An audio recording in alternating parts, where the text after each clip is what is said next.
Sekarang saya akan mempresentasikan tentang presentasi yang kami. Sebelumnya kami akan perkenalkan diri kami sendiri, yaitu saya Doni Martinus, saya Doni Kurniawan, saya Resika Madia. dan kami akan mempresentasikan apa yang akan kami bahas. Kalau saya akan membahas tentang cara membuat logo channel dengan After Effects. saya akan membahas tentang bagaimana cara menggunakan laptop V405S. Saya melakukan cheating dengan cara menggunakan editing. Bagaimana cara membuat channel logo dengan After Effects. Pertama-tama kita harus membuka After Effects terlebih dahulu, dan ketika kita sudah membukanya kita akan melihat layar setangga seperti ini. Kemudian kita membuat new composition, dan kita bisa menambahkan itu apa saja. Nah, lalu kita mencoba untuk mengimport logo yang akan kita masukkan. Misalnya saya akan masukkan logo Untar di sini, dan kemudian saya akan memasukkan logo ini dan menjadi sebuah layer baru. Lalu saya akan compose ini. Dan saya akan kecil. Oke. Setelah itu buat solid baru. Dan lalu masukkan efeknya. Saya akan menggunakan efek trapcode particular. Dan lalu kita merubah emitternya menjadi layer. Dan layer emitternya menjadi layer lambang Untar. Tapi sebelumnya kita harus membuat layer ini menjadi 3D dulu. Ini 3D layer, dan lalu rubah ini menjadi lambang Untar. Sekarang kita hide ini sebentar, dan lalu kita coba tes apakah partikel sudah muncul. Ketika partikelnya sudah muncul, itu berarti partikelnya akan mengikuti sesuai dengan apa yang logo itu tampil. Dan saya akan menambahkan partikelnya sebanyak 5000. Dan bisa dilihat di sini banyak sekali partikel yang tumbuh. Dan sekarang saya akan merendahkan velocity-nya dan semua opsi tentang velocity-nya.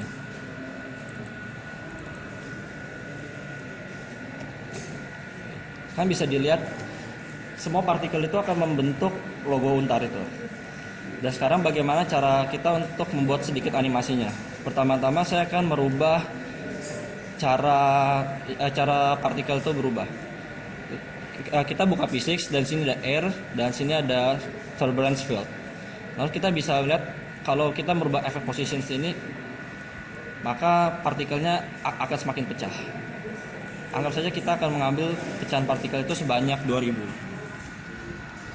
Oke. Dan sekarang jadi seperti ini. Oke. Lalu kita untuk membuat animasinya kita harus memasang keyframe. Anggap saja kita akan memasang keyframe di effect position sebanyak 2000. Dan lalu saya akan memberhentikan keyframe itu menjadi posisi menjadi 0 ketika di detik 5. Sekarang bisa dilihat kurang lebih tampilannya seperti ini. Partikel itu akan mengikuti pola logo tersebut. Nah, lalu untuk sedikit merapikannya, kita coba munculkan logo Untar ini. Nah, bisa dilihat ini. Dan lalu kita mencoba memasang opacity dari logo Untar ini menjadi 0. Transform opacity 0. Oke. Dan lalu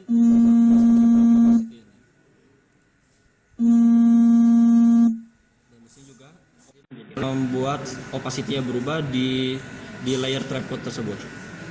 Transform opacity. Set keyframe terlebih dahulu, dan lalu pasang keyframe-nya sampai sini juga. Oke. Dan lalu buat opacity-nya di sini menjadi 0. Dan sekarang kita bisa melihat hasilnya seperti ini, ya. Oke, kurang lebih hasilnya seperti ini. Dan lalu untuk membuat ini menjadi output, kita bisa langsung pencet save as. Di sini ada di sini ada export, lalu kita masukkan ke dalam render. Dan lalu di sini kita klik render. Dan ini ada salah satu hasil yang sudah saya buat. Salah satu contohnya seperti ini.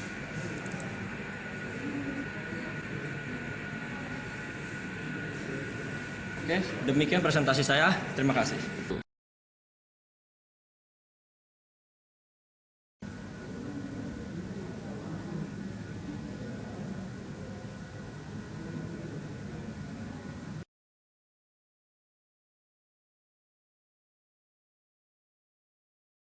Oke, ini adalah tampilan awal dari Euro Truck Simulator 2. Pertama-tama, saya akan mengajarkan cara cheat-nya.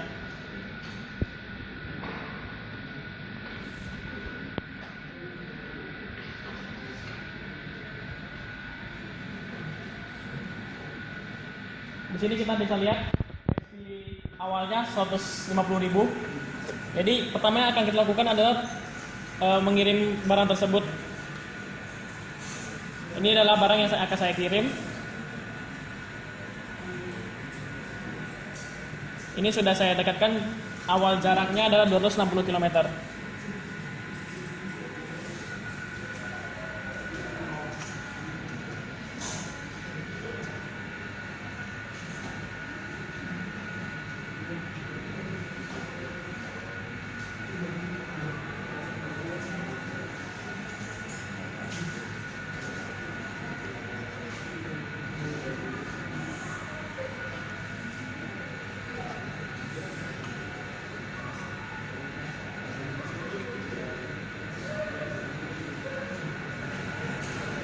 Kita harus selesaikan misi mengantar barang yang terlebih dahulu.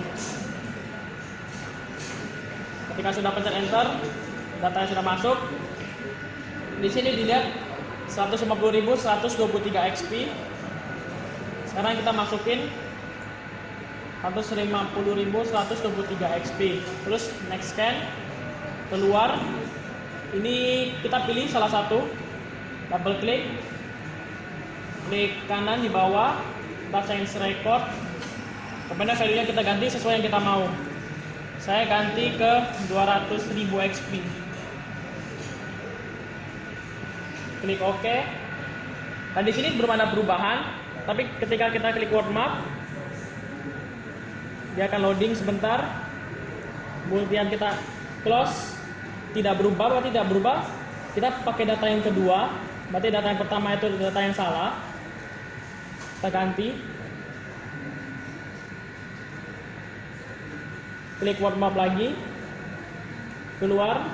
Nah, bisa dilihat di sini sudah menjadi 200.000 XP. Terus yang kedua ada, saya akan mengajarkan cara mod. Cara mod, kita klik profile, terus yes. Ketika yes, kita bisa lihat di sini ada namanya edit profile. Ini ada beberapa mod yang sudah saya download.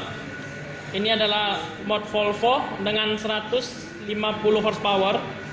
Setelah diklik centang, klik apply. Kemudian kita continue game.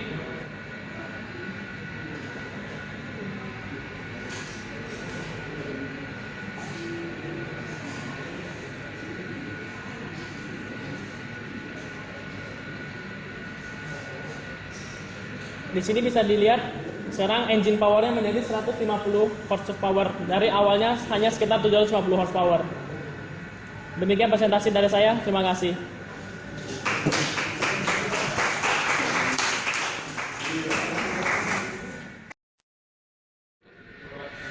Selamat pagi dan teman-teman sekalian. Kali ini saya ingin mempresentasikan bagaimana cara membongkar Lenovo G405S. Laptop ini memiliki spesifikasi AMD 8 dengan dual graphic card 8550G dan 8570. Pertama kita buka dulu penutup cover bagian belakang. Untuk Lenovo G40 series, semua cover belakangnya tidak memiliki segel. Yang memiliki segel hanya bagian prosesornya saja. Oleh karena itu saya akan mengajarkan bagaimana cara membongkarnya. Pertama kita melepaskan penjepit kedua bagian belakang baterai dahulu. Baterai ini Lenovo G40 series, G405 series dikenal dengan baterainya super tipis dan menempel bodi. Setelah itu kita di sini ada 4 buah baut. Kita melepaskan 4 buah baut untuk melepaskan hard disk.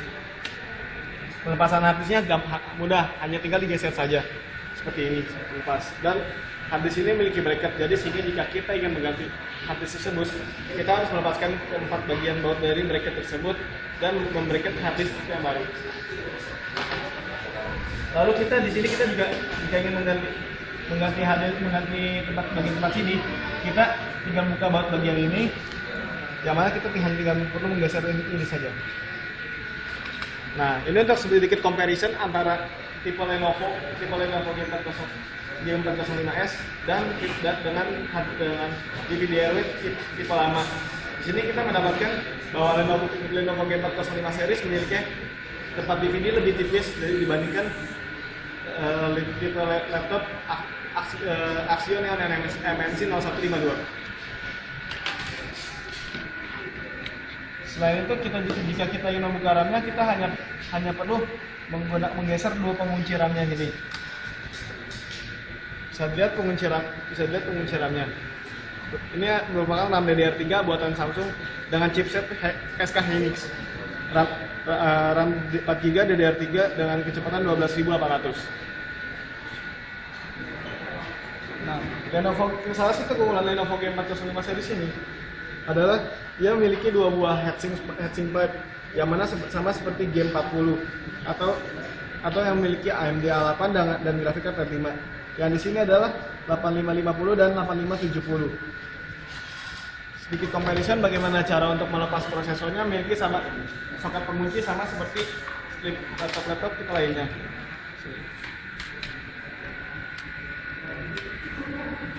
Pertama yang kita perlukan adalah Obeng Plus untuk membuka heatsink pipe-nya, sama seperti tipe Lenovo G405 ini.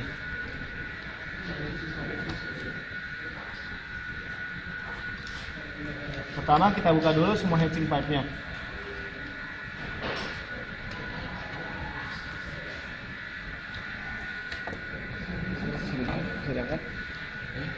Ini merupakan heatsink pipe. Semua laptop pasti memiliki heatsink pipe seperti ini.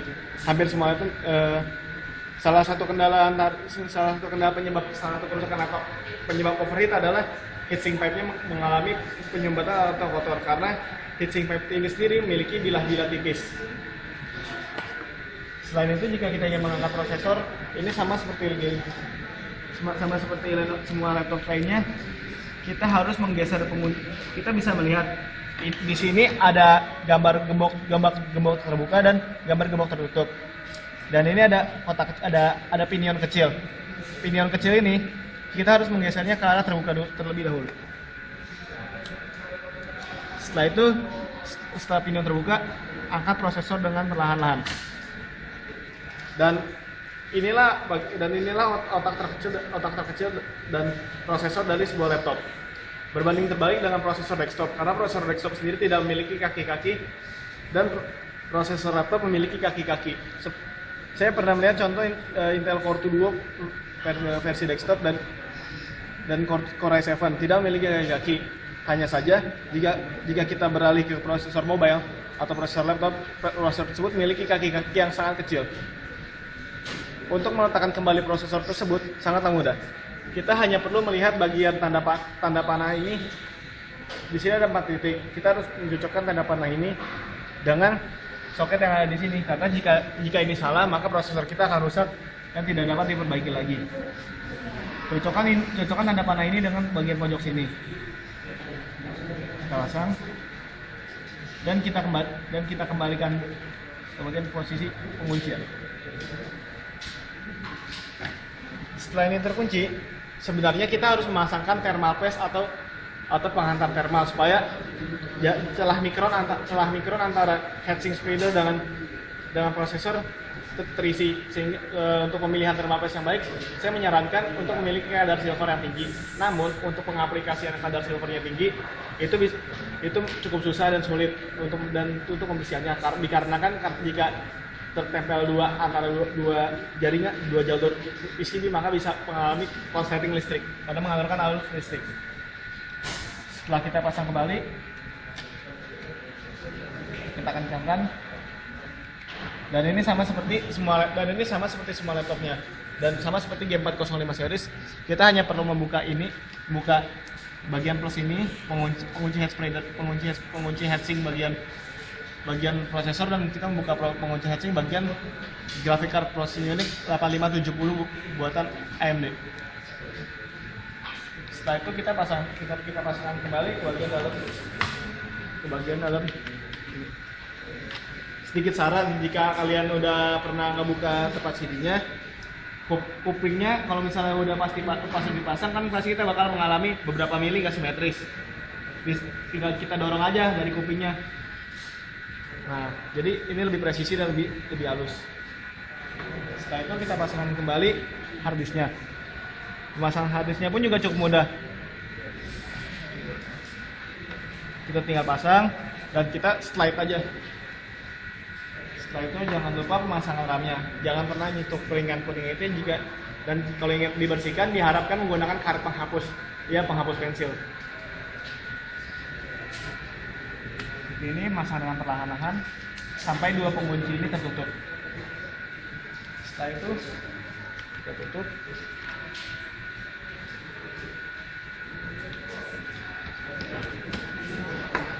Dan tes.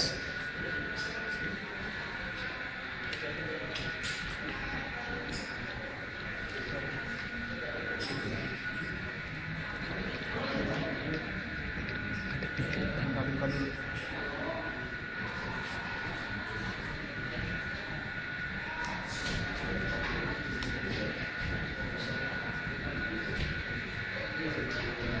Dan laptop pun kembali. Sekian presentasi dari saya dan kelompok kami. Terima kasih.